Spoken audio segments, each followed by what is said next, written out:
Yo, what's good, YouTube? It's your boy Pablo, and welcome back to GG Sports. I'm bringing you guys another episode of the New Orleans Pelicans realistic rebuild here in NBA 2K19, and this is a video that is full of information. For the first time on my channel, I will be going over 30 minutes for one video, so there's a lot of information. You want to stay tuned. I'll leave timestamps in the description and as a comment so you can easily navigate through the video, because I know no one really wants to sit here for a full 30 minutes and watch the entire video, because I wouldn't even do that.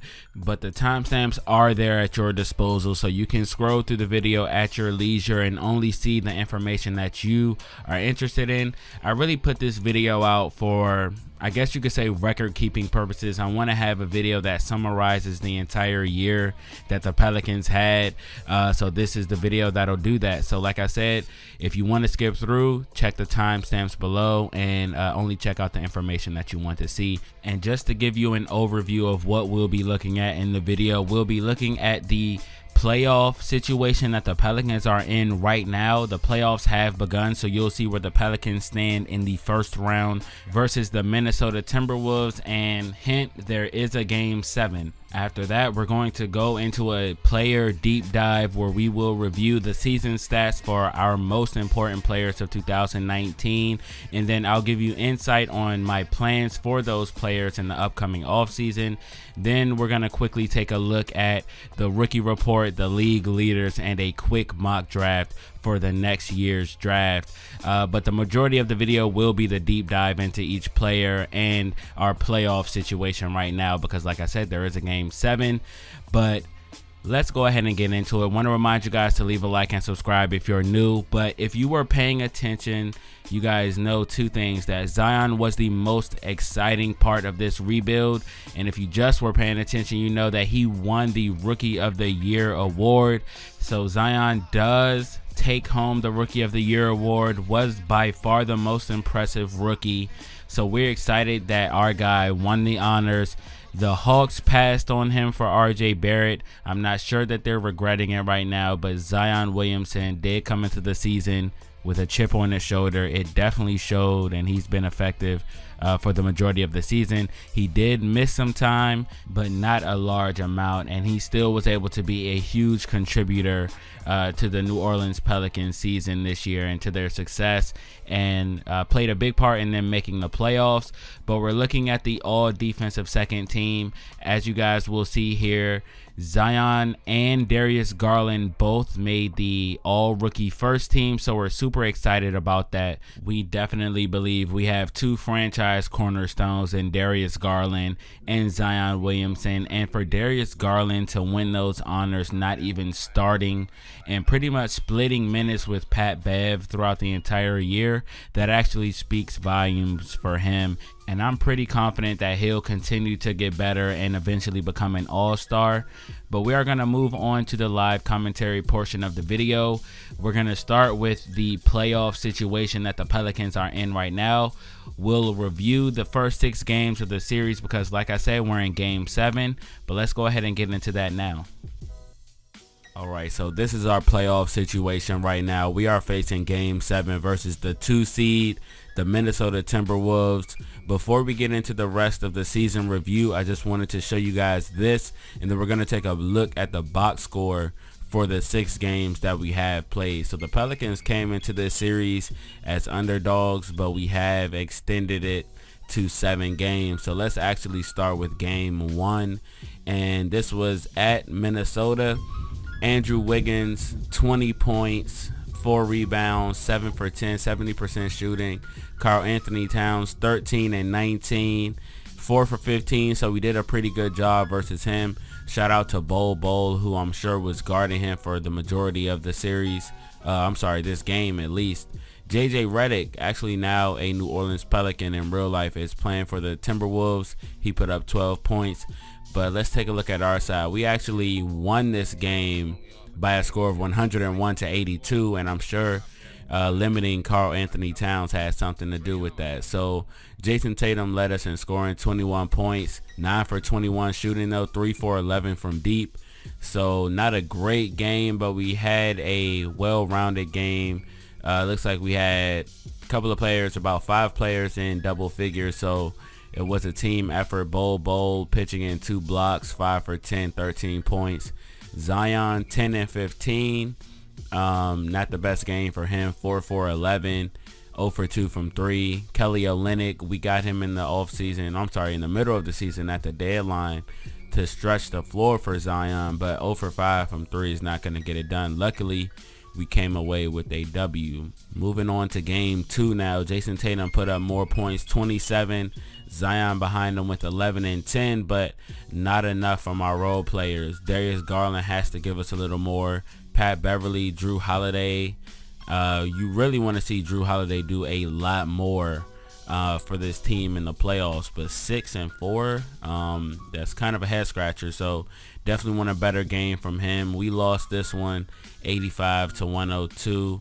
Karl Anthony Towns got back to his regular form, 27 and 22 in game 2, as they led that one, or win that one, by 17 points. So let's move on to game 3. Game 3, they actually won as well by a score of 114 to 92. So they blow us out again. Jason Tatum, 17 points. Not sure what is going on these last 2 games. Looks like maybe we just aren't hitting our shots from deep.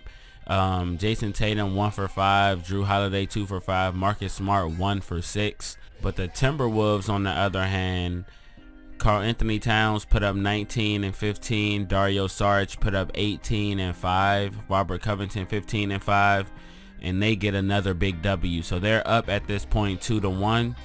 So we actually lose game 4 as well. This one was a lot closer, 109 to 107. We lose that one by 2 points. Andrew Wiggins and Karl Anthony Towns. This is how they really envisioned the Timberwolves in a couple of years, but I don't think in real life you're going to get this from Andrew Wiggins, but he is leading them in this series. So the Pelicans bounce back in a big way by beating the Timberwolves by nearly 40 points, actually more than 40 points. 41-point victory for the Pelicans, 37 to 96. Jason Tatum put up 36 and 10. Zion put up 16 and 11. And then outside of those 2, we still had 5 guys in double digits. Kelly Olynyk, Marcus Smart, Drew Holiday, Pat Beverly, Darius Garland as well. So the Pelicans really bounced back in game 6 by winning this game by a score of 126 to 108. Another blowout victory. Jason Tatum put up 31 on 13 of 19 shooting. So the Pelicans have really shown up and responded to having their backs against the wall and facing elimination every game. So they were down 3-1. We got 2 victories. Now we're headed on the road for game 7. That should definitely be exciting in the next episode. And it's really good to see the Pelicans at this point after going through the whole debacle last year with Anthony Davis and finally making the trade, and to get to the playoffs in your first season after that trade, I think would be a very good start to the rebuild that we have going in New Orleans. And it really speaks volumes for the Pelicans to be this close to advancing to the second round in the first year of a new rebuild. I think David Griffin really finessed this rebuild, really took the methodical approach, made the right moves, made moves that made sense. And you can tell with the acquisitions that we got last offseason that we'd be pushing for the playoffs. And to barely squeak in and be this close to the second round, I think is a really big step for this Pelicans rebuild.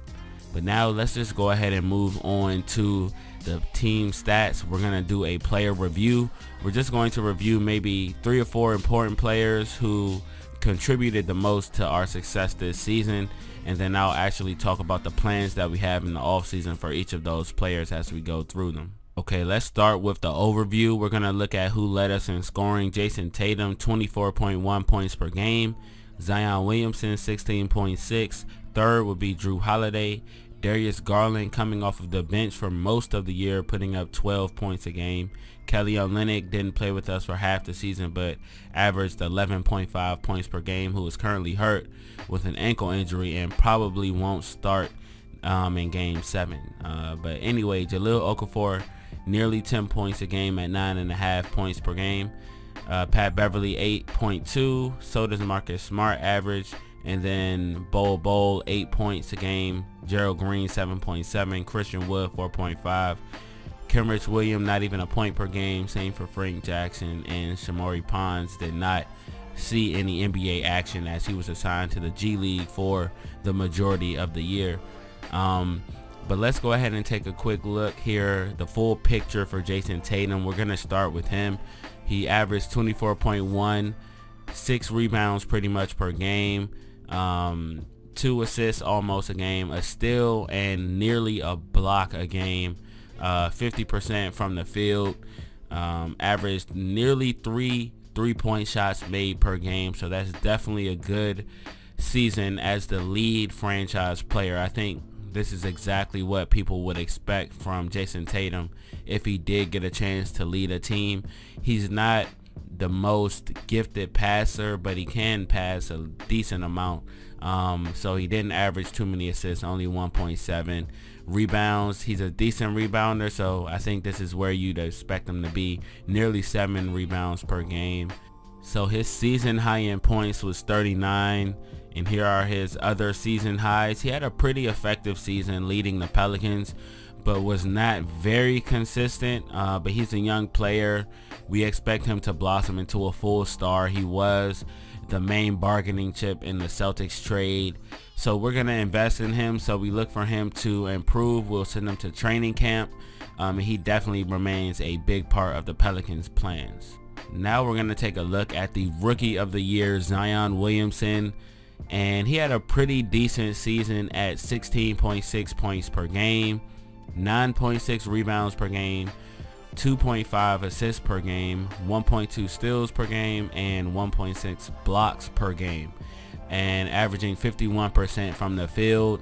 And I like to also note that he averaged 3 3-point attempts a game this season under Alvin Gentry. So he's definitely working on this shot.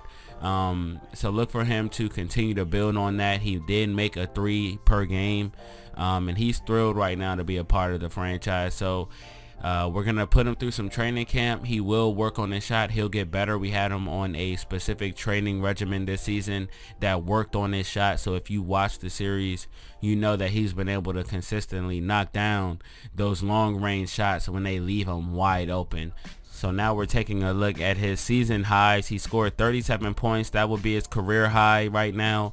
And I'm really impressed with the season that he had. I'm glad he was able to win Rookie of the Year. He's only going to get better. And once we build chemistry, it's like we really just had to unleash Zion. And next season, I look for him to improve his game as a passer, a shooter, to really take himself to the next level.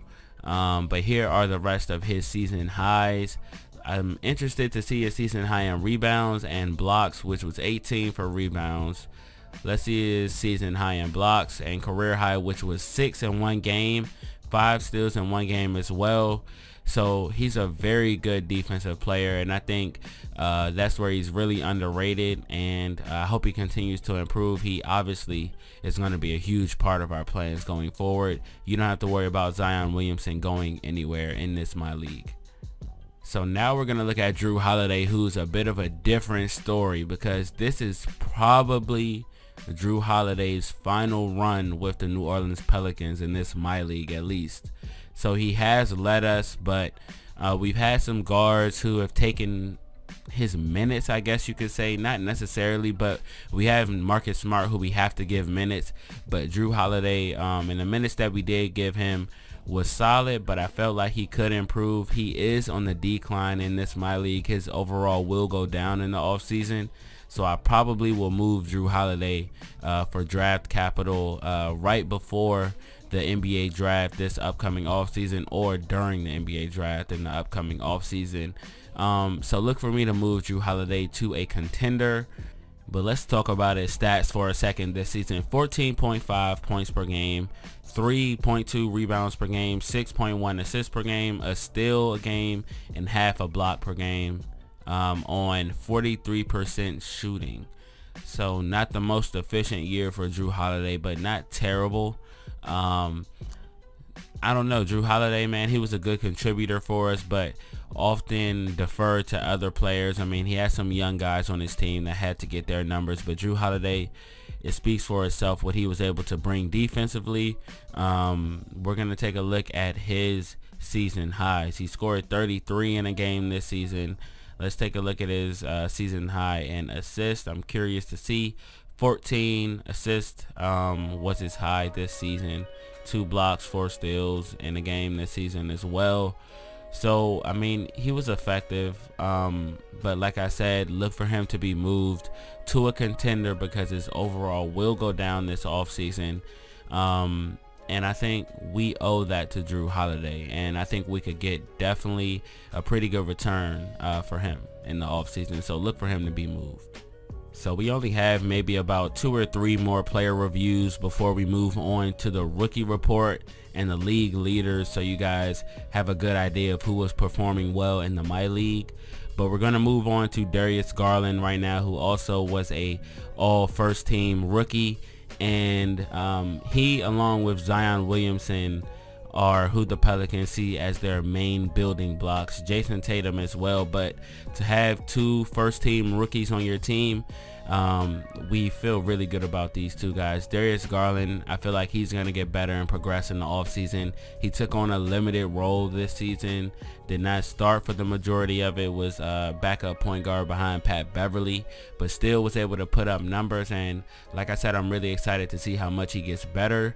And like I said, I'm really excited that he made an all rookie first team. So the sky's the limit for Darius Garland. He showed us everything that we thought he'd be: scoring ability, facilitating ability.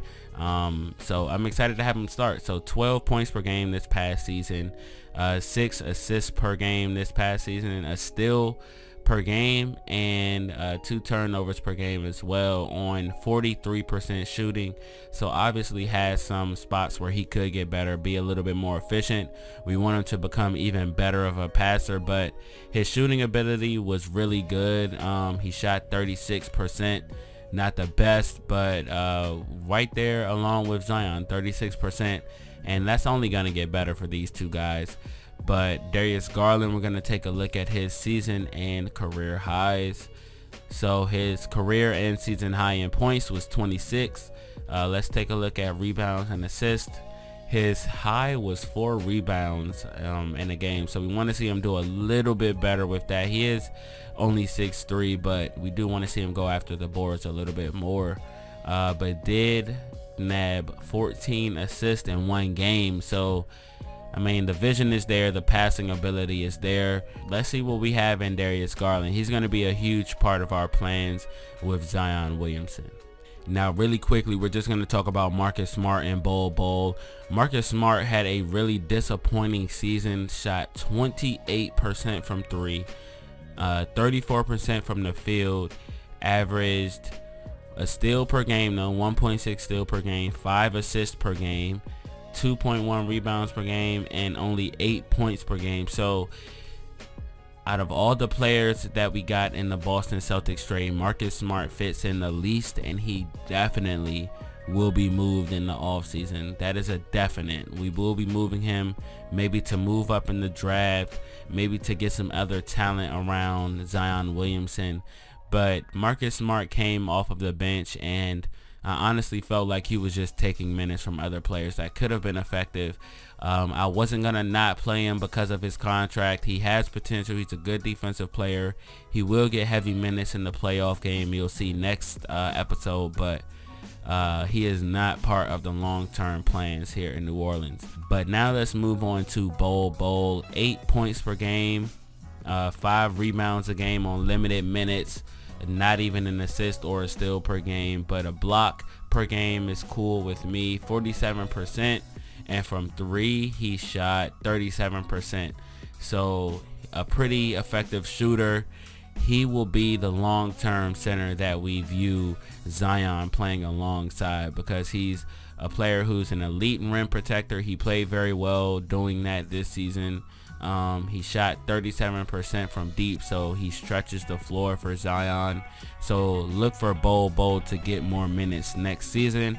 I'm not sure he'll be ready to start, to be honest. I'll be going after a big name center in the free agency, but Bol Bol is the long-term answer here in New Orleans. 18 points was his high this season, and let's see, 12 rebounds was his high. Let's take a look at blocks. I wonder how many he got in one game. 5 in one game. So we're really excited about Bol. I think we have a good core of Jason Tatum, Zion Williamson, Bol, and Darius Garland. So for the rest of the team, I'm just going to go ahead and go through them and give you a brief overview of their season and where they fit in with the Pelicans plan. Gerald Green, we got him to give us shooting on a potential playoff run. He will get minutes in the next episode, but don't look for him to be on the team next season. We wanted him to provide some mentorship and, like I said, give us shooting on a playoff run. So we're here. We'll utilize him, but he won't be back next year. That's a 99% sure thing there. Christian Wood, though, we want to bring him back. Was not super effective, but we've worked on his shot. We've really worked with him to become a better player. So we would like to bring him back and play the backup power forward role. But we just have to see if everything works out that way. Kenrich Williams, a pretty good player. A lot of Pelicans fans were excited about him, but he probably won't be back next season. We'll probably upgrade the backup small forward spot. Kenrich Williams, a good young player. Maybe we'll keep him on a two-way deal or something like that, but he may not be back next season. Frank Jackson, this is a tough one. Definitely a player I like. We drafted him a couple of years ago. It's been kind of a project, but he hasn't gotten much better for the Pelicans. I know we haven't given him too much opportunity, but it's possible that he'll be back next season depending on where the guards move. In the offseason, Pat Beverly probably is on his way out. Drew Holiday will probably be traded to a contender, and Marcus Smart definitely will be traded. So there may be a spot in next year's rotation for Frank Jackson. We just have to wait and see for him. And Shamori Pons, we actually we picked him up at the deadline because we traded away 2 players and had to fill a roster spot. He likely won't be back with the Pelicans next season. So we're going to start with the rookie report. Zion Williamson winning Rookie of the Year, led all rookies in scoring averages. RJ Barrett right behind him with 14.8 points per game. So I'm just going to scroll through these players. Michael Porter Jr. had an impressive year returning from injury. Just going to scroll through these guys so you can see who the effective rookies were. Not going to focus on these stats too much. I'd be here for a long time.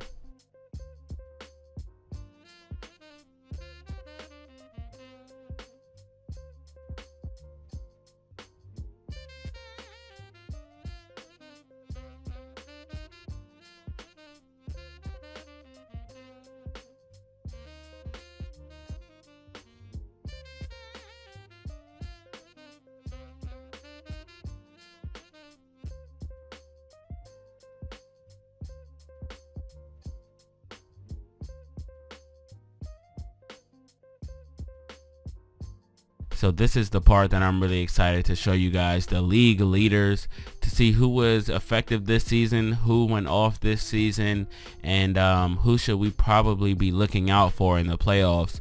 So Damian Lillard is your 2019-20 scoring leader at 30.3 points per game. Also pitching in 7 assists. Steph and Kevin Durant actually are second and third, both averaging 28 points per game, while Klay Thompson has moved on to the Los Angeles Lakers. Kyrie Irving, playing alongside Anthony Davis, puts up 27.7 points per game. I'm going to show you guys the top 10 in each stat. So James Harden, 26 points a game. Kawhi Leonard, Giannis, Donovan Mitchell, CJ McCollum, and Jason Tatum does crack the top 10 at 24.1 points a game. Clint Capella leading rebounders at 14.6 rebounds per game. Andre Drummond right behind him. We're going to take a look at the top 10. Nikola Jokic, you guys saw him go off in the last episode, so I think you're familiar with his ability. But cracking the top 10 or routing out the top 10 is Rudy Gobert with nearly 11 rebounds per game. Who led the league in assists? It looks like it would be Kyle Lowry at 8.9 assists per game. Can't argue with that. Ben Simmons, 8.6 assists per game. Who was the elite defenders? Let's see. Kawhi Leonard, 2 steals a game. Pretty impressive. Jimmy Butler, John Wall is back, surprisingly. Led the Wizards in steals, obviously, but 3rd in the league in steals per game. Let's actually look at the full top 10. Draymond Green still defending pretty well, averaging over a block a game as well. But blocks per game, number 1, Clint Capella. Seems like he's a very effective big man still there in Houston. Kristaps Porzingis, 2.2 blocks per game. Same for Anthony Davis and Andre Drummond. So Anthony Davis leads the league in blocks again. At least he's tied. So I believe that will be his 4th time doing so. Rudy Gobert, 2.1. Let's look at the full top 10. Joel Embiid cracks the top 10 at 1.9 block per game. Leading the league in field goal percentage is Rudy Gobert, who had a pretty solid year for the Utah Jazz. So shout out to Rudy Gobert, leading the league in field goal percentage as well, being efficient. Let's take a look at the full top 10. Ben Simmons rounds out the top 10 at 57% shooting from the field. Not too bad for him. And we looked at all the stats around the season, but we never looked at the standings, so you guys get a full picture of who was good in this MyLeague. Obviously, you guys saw the playoff teams earlier. We made the 7th seed. The Golden State Warriors came in at the 8th seed, and they are on the verge of a first-round upset. So they faced some injury this season, weren't able to get as many wins as they wanted to, but they made the playoffs. That's all that matters for them. And they could be moving on to the 2nd round and upsetting the number 1 seed. So that's definitely going to be interesting. But let's see who else was in the Western Conference and what they did.